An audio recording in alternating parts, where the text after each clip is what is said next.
Hello दोस्तों, रोजा कथाएं चैनल में आप सभी का स्वागत है। आज मैं आपको अहोई माता की कथा सुनाने जा रही हूँ। वीडियो शुरू करने से पहले अगर आप मेरे चैनल में नए हैं तो प्लीज़ मेरे चैनल को सब्सक्राइब कीजिए और बेल आइकन प्रेस कीजिए ताकि आप मेरा वीडियो सबसे पहले देख सके। तो शुरू करते हैं आज की कथा। एक साहूकार था जिसके 7 बेटे थे और 7 बहुएं तथा एक बेटी थी।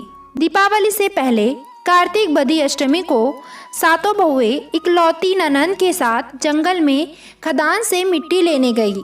जहाँ से वे मिट्टी खोद रही थी वहीं पर स्याहू सेहे की मात थी। मिट्टी खोदते समय ननंद के हाथ से सेई का बच्चा मर गया। स्याहू माता बोली कि अब मैं तेरी कोख बांधूंगी। तब ननंद अपनी 7 भाभियों से बोली कि तुम मेरे बदले कोई अपनी कोख बंधा लो।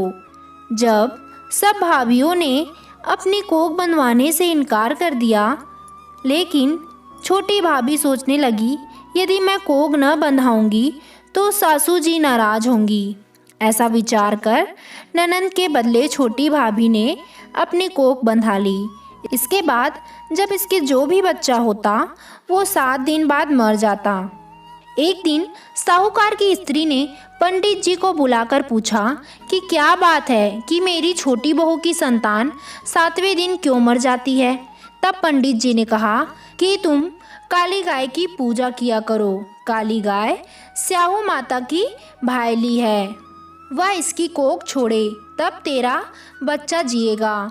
इसके बाद से वह बहू प्रातः काल उठकर चुपचाप काली गाय के नीचे सफाई आदि कर जाती। एक दिन गौ माता बोली कि आजकल कौन मेरी सेवा कर रहा है, आज देखूंगी। गौ माता खूब तड़के जागी तो क्या देखती है कि एक साहूकार के बेटे की बहू उसकी इतनी सेवा कर रही है। मांग क्या चीज़ मांगती है। तब साहूकार की बहू बोली कि स्याहू माता तुम्हारी भाईली है और उन्होंने मेरी कोख बांध रखी है, उनसे मेरी कोख खुलवा दो। गौ माता ने कहा अच्छा। तब गौ माता 7 समुद्र पार कर अपनी भाईली के पास उसको लेकर चली। रास्ते में कड़ी धूप थी इसलिए दोनों एक पेड़ के नीचे बैठ गई। थोड़ी देर में एक सांप आया और उसी पेड़ पर गरुड़ पंखनी के बच्चे थे, वह उनको मारने लगा। तब साहूकार की बहू ने सांप मारकर ढाल के नीचे दबा दिया और बच्चों को बचा लिया। थोड़ी देर में गरुड़ पंखनी आई तो वहाँ खून पड़ा देखकर साहूकार की बहू को चोंच मारने लगी। तब साहूकारनी बोली मैंने तेरे बच्चे को मारा नहीं है, बल्कि सांप तेरे बच्चे को डसने आया था।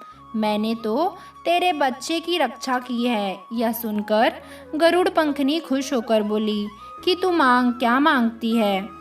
वह बोली 7 समुद्र पार स्याहू माता रहती है, मुझे तू उसके पास पहुंचा दे।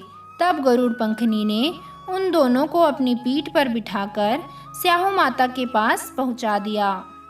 स्याहू माता उन्हें देखकर बोली कि आ बहन, बहुत दिनों में आई। फिर कहने लगी कि बहन मेरे सिर में जू पड़ गई है।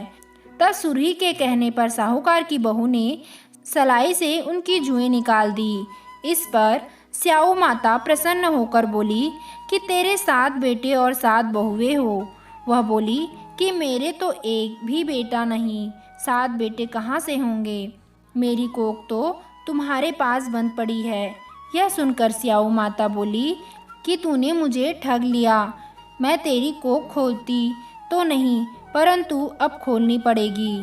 जा, तेरे घर तुझे 7 बेटे और 7 बहुएं मिलेगी। तू जाकर उजमन करना, 7 अहोई बनाकर 7 कढ़ाई करना। और जब लौटकर वह घर आई तो देखी 7 बेटे और 7 बहुएं बैठी हैं। वह खुश हो गई। उसने 7 अहोई बनाई, 7 उजमन किए तथा 7 कढ़ाई की।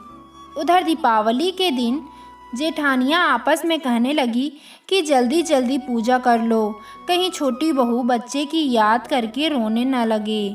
थोड़ी देर में उन्होंने अपने बच्चे से कहा जाओ अपनी चाची के घर देख कर आओ कि वह अभी तक सोई क्यों नहीं। बच्चों ने देखा और वापस जाकर कहा कि वह कुछ मांड रही है, खूब उजमन हो रहा है। यह सुनते ही जेठानियाँ दौड़ी दौड़ी उसके घर गई और जाकर पूछने लगी कि तूने कोख कैसे छुड़ाई। वह बोली, तुमने तो कोख बंधाई नहीं, सो मैंने कोख बंधा ली थी। अब स्याहू माता ने कृपा करके मेरी कोख खोल दी है। स्याहू माता ने जिस प्रकार उस साहूकार की बहू की कोख खोली, उसी प्रकार आप सभी की कोख खुल जाए। बोलो स्याहू माता की जय। तो ये थी स्याहू माता की अहोई अष्टमी की कथा। आशा करती हूँ आप सभी को मेरा यह कथा पसंद आया होगा। तो प्लीज़ मेरे चैनल को सब्सक्राइब कीजिए, मेरे वीडियो को लाइक कीजिए और ज़्यादा से ज़्यादा शेयर कीजिए। धन्यवाद।